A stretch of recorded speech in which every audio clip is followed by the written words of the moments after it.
Welcome to Vinash kitchen family vlog. మా పాప పడుకుంది. మా బాబు 4:30 లేసి చదువుకుంటున్నాడు. లాస్ట్ ఎగ్జామ్ అండి. సో వాడికి కొంచెం వేడి నీళ్ళు ఇచ్చి నేను నా పని డైలీ రొటీన్ చేసుకుంటున్నాను. ఈ ఏరియా నేను ఇక్కడే వాకింగ్ చేస్తుంటాను. నేను కొంచెం క్లీన్ చేసుకొని రోజు ఇంత డస్ట్ వస్తుందండి, రోడ్ సైడ్ కదా, కానీ ఈ ఏరియా నాకు చాలా ఇష్టం. ఇక్కడ వాకింగ్ చేయొచ్చు, అన్ని హ్యాపీగా కూర్చోవచ్చు, గాలి కూడా బాగా వస్తుంది, వెంటిలేషన్. సో ఈరోజు నాకు క్యారేజ్ ఏంటి లేదు, నేను క్యారేజ్ చేయలేదు. అందుకనేసి తొందరగా మార్నింగ్ అయిపోయింది ఈ పని. ఇది బేల్పత్ర చెట్టు అండి. ఆటమ్ కదా సీజన్, సో ఆకులన్నీ రాలిపోతాయి. నేను పుదీనా చెట్టు పాతనే, అది మళ్ళీ ఆకులు వస్తాయండి. నేను జ్యూస్ కోసం తీస్తే వెంటనే వస్తాయి. నాకు చాలా ఇష్టం పుదీనా చెట్టు, నాది అని ఫీలింగ్ ఉంది కొంచెం. మా బాబు అయితే లేచిపోయి కొంచెం చదివాడు, వచ్చి నాతో ఆటలాడుతున్నాడు చూడండి. ఇదే ఆటలండి వాడికి. టైం అయిపోతుంది చెప్పినా కూడా ఒక ఆట ఆడుకుంటాడు. వాడు కొంచెం తిరుగుతాడు, నేను ఇటువంటి చేసి ఇటు ముగ్గులు పట్టడానికి వెళ్తున్నా. ముగ్గులు నాకు రాదు, కానీ అప్పుడప్పుడు వేస్తుంటాను, ఏదో ఫ్లవర్స్ టైపు.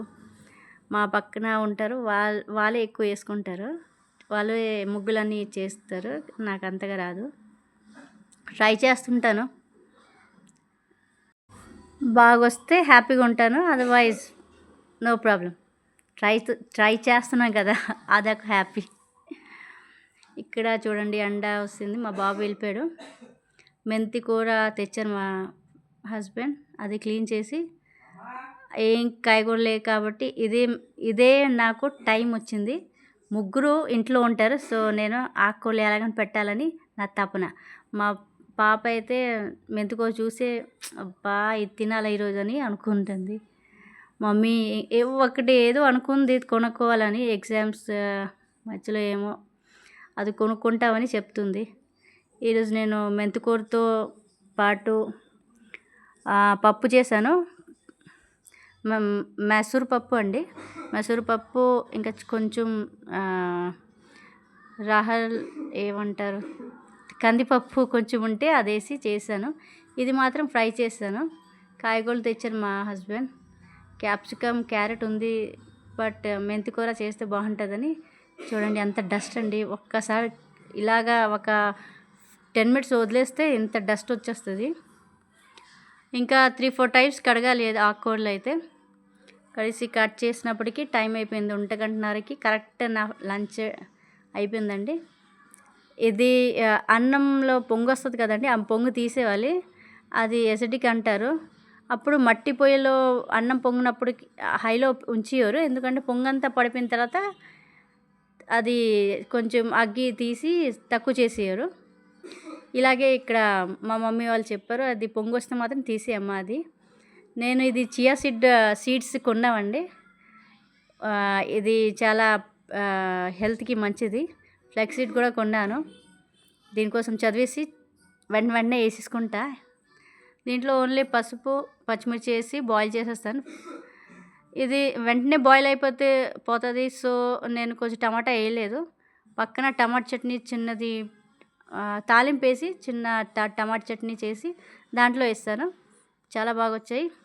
పప్పు మెంతికూర తింటారా, కొంచెం తింటారు. సో మళ్ళీ నేను మెంతికూరతో పాటు ఆమ్లెట్ కూడా చేశాను, ఉక్కిరి చేశానండి. ఇది నేను షార్ట్లో పెట్టాను, అందంగా రెడీ చేశాను. ఇది చూడండి, మా పాప ఇంతే తింటుంది, అంతే. పప్పు చూస్తున్నారు, పప్పు అంతగా ఇష్టం ఉండదు, కానీ వేడిగా ఉంటే అది కొంచెం తింటుంది. మెంతికూర చూసి కొంచెం తినిపించే అమ్మ అని చెప్పింది, కానీ తను తిన్నది తన వాడిగా తనే. నేను చాలా హ్యాపీ. ఈరోజు మా బాబు కూడా తిన్నారు మెంతికూర. పక్కన గుడ్డుక్కురి మామూలు ఉల్లిపాయ వేయకుండా నేను ఫ్రై చేసాను. పక్కన ఏవైనా నీస్ ఉండాలండి. అసలు మా ఆయనకి అలవాటు ఇది, నాన్ వెజ్ అంటే ఇష్టం వాళ్ళకి. సాయంత్రం అయితే మా బాబుకి ఏం తోచింది తెలియదు, కానీ స్నాక్స్ లాగా ఇది ఇలా చేశారండి. నూడిల్స్ చేసుకున్నాడు, అన్నీ వెజిటేబుల్స్ అన్నీ వేసాడు. నూడిల్స్ చేసుకొని చూడండి. నాకైతే ఫుల్ పని. Thank you so